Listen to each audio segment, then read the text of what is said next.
Bienvenue au petit cours d'histoire féministe. Aujourd'hui, j'avais envie de vous parler d'un sujet qui sème quand même la controverse dans la communauté féministe, mais dont c'est quand même très intéressant de parler, c'est-à-dire du travail du sexe. Le travail du sexe, c'est une question qui divise énormément les féministes pour plein de raisons. Pour beaucoup de militantes, le monde du travail du sexe est presque exclusivement dirigé par des hommes, les proxénètes, qui, le plus souvent, abusent de celles qu'ils exploitent. C'est très rare, en fait, qu'une femme empoche entièrement l'argent qu'elle fait en vendant son corps. Mais pour d'autres militantes, le travail du sexe, c'est une chose qui va toujours exister, c'est un travail comme les autres, et c'est donc important de s'assurer que celles qui le pratiquent le font en sécurité plutôt que de chercher à le criminaliser. Dans A Vindication of the Rights of Women, écrit par Mary Wollstonecraft au 18e siècle, l'autrice défend l'idée que dans une société qui serait vraiment égalitaire, les femmes auraient le droit de disposer vraiment entièrement de leur corps, y compris de le vendre. Et c'est d'ailleurs sur cette idée-là que repose le mouvement Sex Positive, qui défend l'idée que les femmes devraient pouvoir profiter financièrement de la sexualisation dont elles sont victimes. Bref, chacune de ces positions-là présente des arguments qui sont parfaitement valables. Puis aujourd'hui, j'avais envie de vous parler un petit peu de l'ouvrage de Danielle Lacasse, La prostitution féminine à Montréal, entre 1945 et 1970. Vous comprendrez que pendant longtemps, les travailleuses du sexe sont vraiment perçues comme des déviantes, parce qu'elles contreviennent complètement à l'idée, au standard de la féminité. Elles remettent aussi en question l'idée que la sexualité, ça devrait toujours être gratuit. Pour beaucoup de monde, le travail du sexe, c'est un peu perçu comme de l'argent facile. Par contre, la recherche de Danielle Lacasse prouve qu'au contraire, c'est souvent la pauvreté qui oblige les femmes à se tourner vers le travail du sexe. Aussi, la manière que le système judiciaire de punir le travail du sexe change très peu à travers le temps.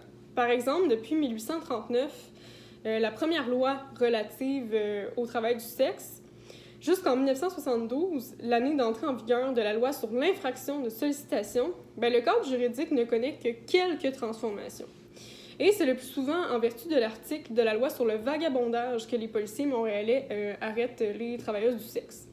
Selon cet article, est accusée de vagabondage toute femme qui, étant une vulgaire prostituée ou coureuse de nuit, erre dans les champs, dans les rues publiques ou les grands chemins, les ruelles ou les lieux d'assemblée publique ou de rassemblement et ne rend pas à son sujet un compte satisfaisant.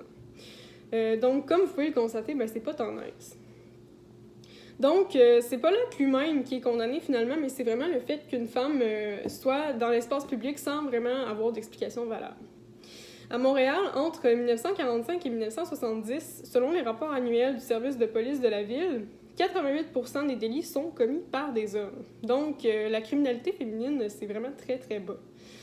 Entre 1945 et 1959, la majorité des infractions pour lesquelles les femmes sont appréhendées ont trait à la moralité et à l'ordre public. Donc, flâner en état d'ivresse ou flâner tout court, conduite désordonnée, etc. Les lieux les plus mal famés du quartier Red Light pour la période étudiée sont le Café Palm, le Café El Morocco, le TikTok Café, le Rockhead Paradise, le Rainbow Bar, le Saint-Louis Grill et le Val d'Or Grill. Selon les enquêteurs des Ligues du Sacré-Cœur, les travailleuses du sexe ont en général entre 16 et 20 ans. Mais les données recueillies dans les archives judiciaires de Montréal montrent que les travailleuses du sexe ne sont pas toutes des jeunes filles et que même 14% d'entre elles ont plus de 39 ans.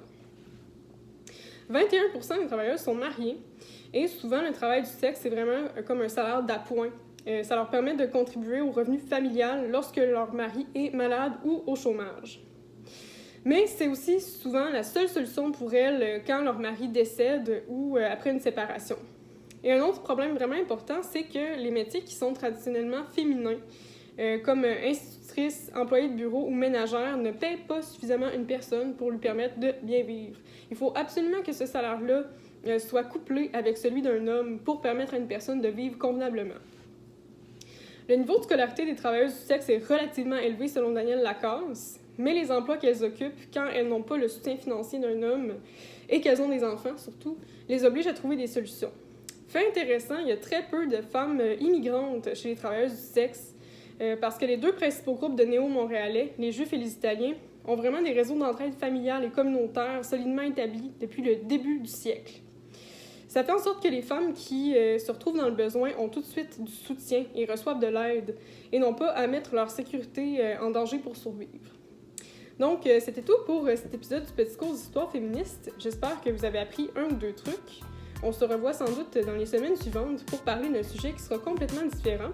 Donc, merci pour votre écoute et à la prochaine.